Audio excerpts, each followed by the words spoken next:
Hi, ಇವತ್ತು ಕಾಯಿ ಹೋಳಿಗೆನ ಯಾವ ರೀತಿ ಮಾಡೋದು ಅಂತ ನೋಡೋಣ. ಹೋಳಿಗೆನ ಹಬ್ಬಗಳಲ್ಲಷ್ಟೇ ಅಲ್ಲ, ನಾರ್ಮಲ್ ಡೇಸ್ಗಳಲ್ಲೂ ಕೂಡ ಮಾಡ್ಕೊಂಡು ತಿಂತೀವಿ. ಕಾಯಿ ಹೋಳಿಗೆ ಮಾಡೋದು ತುಂಬ ಕಷ್ಟ, ಹೂರಣ ಕರೆಕ್ಟಾಗಿ ಬರಲ್ಲ ಅಂತ ಅನ್ನೋರು ಈ ವಿಡಿಯೋನ ಕಂಪ್ಲೀಟಾಗಿ ನೋಡಿದ್ರಿ ಅಂತಂದರೆ ಇನ್ನು ಮುಂದೆ ಕಾಯಿ ಹೋಳಿಗೆ ಮಾಡೋದು ಕಷ್ಟನೇ ಅಲ್ಲ, ತುಂಬ ಈಸಿಯಾಗಿ ಮಾಡ್ಕೋಬೋದು. ಅದರಲ್ಲೂ ಈ ಕಾಯಿ ಹೋಳಿಗೆನ ತುಂಬ ದಿನ ಇಟ್ಕೊಂಡು ತಿನ್ನೋಕ್ಕಾಗಲ್ಲ. ನಾವು ಹೂರಣನ ಕರೆಕ್ಟಾದ ಪಾಕದಳತೆಯಲ್ಲಿ ಮಾಡಿಕೊಂಡ್ರೆ 5 ರಿಂದ 6 ದಿನದವರೆಗೂ ಇಟ್ಕೊಂಡು ತಿನ್ಬಹುದು. ಒಂಚೂರು ಹಾಳಾಗಲ್ಲ, ಫ್ರೆಶ್ ಆಗಿರುತ್ತೆ. ನೋಡಿ ಎಷ್ಟು ಚೆನ್ನಾಗಿ ಬಂದಿದೆ ಅಂತ ನೀವೇ ನೋಡ್ತಾ ಇರ್ಬೋದು. ಹೂರಣ ಅನ್ನೋದು ಎಷ್ಟು ಕರೆಕ್ಟಾಗಿ ಬಂದಿದೆ ಅಂತ. ಈ ರೀತಿ ಕ್ರಿಸ್ಪಿಯಾಗಿತ್ತು ಅಂತಂದರೆ ತುಂಬ ದಿನ ಇಟ್ಕೊಂಡು ತಿನ್ಬೋದು. ಬನ್ನಿ ಹೇಗೆ ಮಾಡೋದು ಅಂತ ನೋಡೋಣ. ನಾನಿಲ್ಲಿ ಒಂದು ಮಿಕ್ಸಿಂಗ್ ಬೌಲಲ್ಲಿ ಜರ್ಮನ್ ಸೂಪರ್ ಮಾರ್ಕೆಟಲ್ಲಿ ಸಿಗುವಂಥ ವೈಸ್ ಮೆಹಲ್ 405 ಟೈಪನ್ನು ತೊಗೊಂಡಿದ್ದೀನಿ.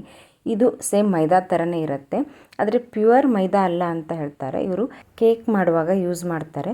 ಅದನ್ನು 1 ಕಪ್ ತೊಗೊಂಡಿದ್ದೀನಿ. ನಂತರ ಚಿರೋಟಿ ರವೆ, ಇದು ಕೂಡ ಜರ್ಮನ್ ಸೂಪರ್ ಮಾರ್ಕೆಟಲ್ಲಿ ಸಿಗುವಂಥದ್ದೇ. ಇದನ್ನು ಸಹ ಅವರು ಕೇಕ್ ಮಾಡುವಾಗ ಯೂಸ್ ಮಾಡ್ತಾರೆ. ನಾವೇನು ಚಿರೋಟಿ ರವೆ ಅಂತೀವಲ್ಲ, ಸೇಮ್ ಅದೇ ರೀತಿ ಇರುತ್ತೆ ಫೈನಾಗಿ. ಇದನ್ನು ಯಾಕೆ ಹೇಳ್ತಾ ಇದ್ದೀನಿ ಅಂತಂದರೆ, ಯಾರಾದರೂ ಜರ್ಮನಲ್ಲಿದ್ದವರು ನೋಡ್ತಾ ಇದ್ದರೆ ಅವರಿಗೂ ಕೂಡ ಹೆಲ್ಪ್ ಆಗಬಹುದು ಅಂತ. ಯಾಕಂತಂದರೆ ನಾವು ಚಿರೋಟಿ ರವೆ ಮೈದಾನ ಇಂಡಿಯನ್ ಸ್ಟೋರಲ್ಲಿ ತೊಗೊಳ್ಳಿಕ್ಕೆ ಹೋದರೆ ನಮಗೆ ಕಾಸ್ಟ್ಲಿ ಆಗುತ್ತೆ. ಅದೇ ಜರ್ಮನ್ ಸ್ಟೋರಲ್ಲಿ ತೊಗೊಂಡ್ರೆ ನಮಗೆ 50% ಕಡಿಮೆಯಲ್ಲಿ ಸಿಗ್ತದೆ. ಹಾಗಾಗಿ ಇದನ್ನು ಹೇಳ್ತಾ ಇದ್ದೀನಿ. ನಂತರ ಸ್ವಲ್ಪ ರುಚಿಗೆ ತಕ್ಕಷ್ಟು ಉಪ್ಪು, ಸ್ವಲ್ಪ ಅರಿಶಿಣನ ಸೇರಿಸ್ಬಿಟ್ಟು ಇದನ್ನು ಚೆನ್ನಾಗಿ ಮಿಕ್ಸ್ ಮಾಡ್ಕೋಬೇಕು.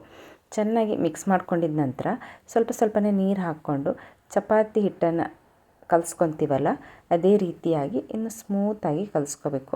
ಈ ರೀತಿಯಾಗಿ ಸ್ವಲ್ಪನೇ ನೀರು ಹಾಕ್ಕೊಳ್ತಾ ಹಿಟ್ಟನ್ನು ಕಲಿಸ್ಕೋಬೇಕು. ನೋಡಿ ಎಷ್ಟು ಸ್ಮೂತಾಗಿ ಕಲಿಸ್ಕೊಂಡಿದ್ದೀನಿ ಅಂತ ಹೇಳಿಬಿಟ್ಟು. ಇದೇ ರೀತಿಯಾಗಿರಬೇಕು. ರವೆ ಹಾಕಿರೋದ್ರಿಂದ ಸ್ವಲ್ಪ ನೀರು ಜಾಸ್ತಿನೇ ಹಿಡಿಯುತ್ತೆ. ನಾದ್ಕೊಳ್ತಾ ಗಟ್ಟಿ ಆಗ್ತಾ ಬರುತ್ತೆ. ಅವಾಗ ಇನ್ನೊಂದು ಸ್ವಲ್ಪ ನೀರನ್ನು ಸೇರಿಸ್ಬಿಟ್ಟು ಇನ್ನೊಮ್ಮೆ ಈ ರೀತಿ ಚೆನ್ನಾಗಿ ನಾದ್ಕೊಳ್ಳಿ.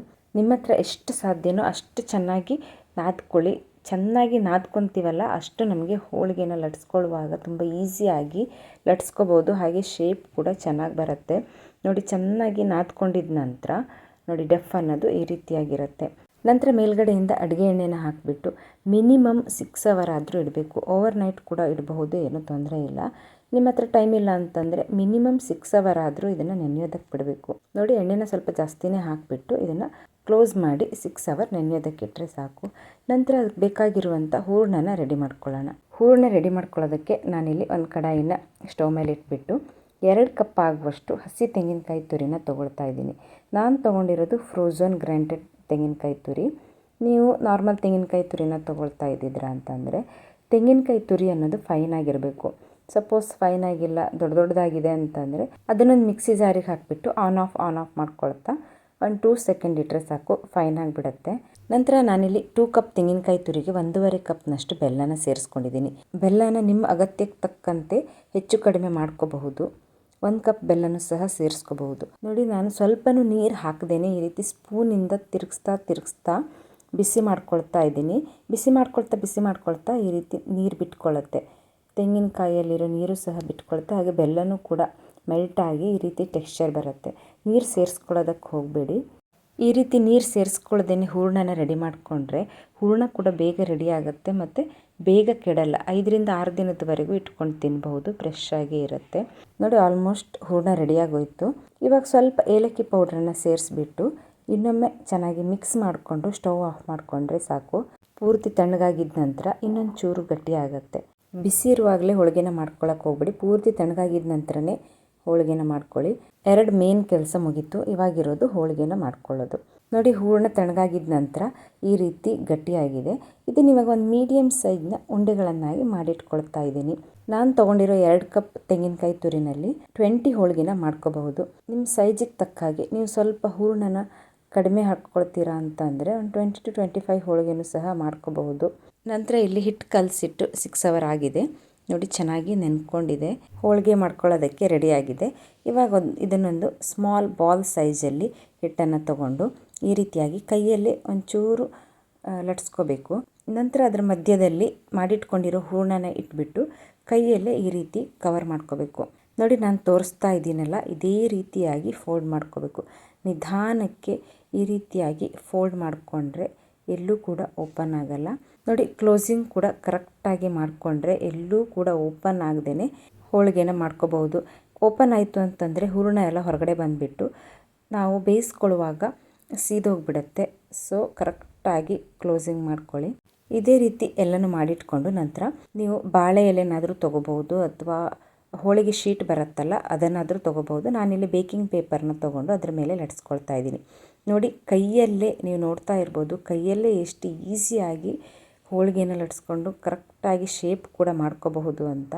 ಹೂರಣ ಮತ್ತು ನಾವೇನು ಹಿಟ್ಟು ರೆಡಿ ಮಾಡ್ಕೊಂಡಿದ್ದೀವಲ್ಲ ಅದನ್ನು ಕರೆಕ್ಟಾಗಿದ್ದರೆ ಈಸಿಯಾಗಿ ಕೈಯಲ್ಲೇ ಹೋಳಿಗೆನ ಲಟ್ಸ್ಕೋಬೋದು. ನೋಡಿ ಎಷ್ಟು ತೆಳುವಾಗಿ ಹೋಳಿಗೆನ ಲಟ್ಸ್ಕೊಂಡಿದ್ದೀನಿ ಅಂತ ಹೇಳ್ಬಿಟ್ಟು. ನಂತರ ಕಾದಿರುವಂಥ ತವಾದ ಮೇಲೆ ಹಾಕಿಬಿಟ್ಟು ಎರಡೂ ಕಡೆ ಚೆನ್ನಾಗಿ ಬೇಯಿಸ್ಕೊಂಡ್ರೆ ಹೋಳಿಗೆ ರೆಡಿ.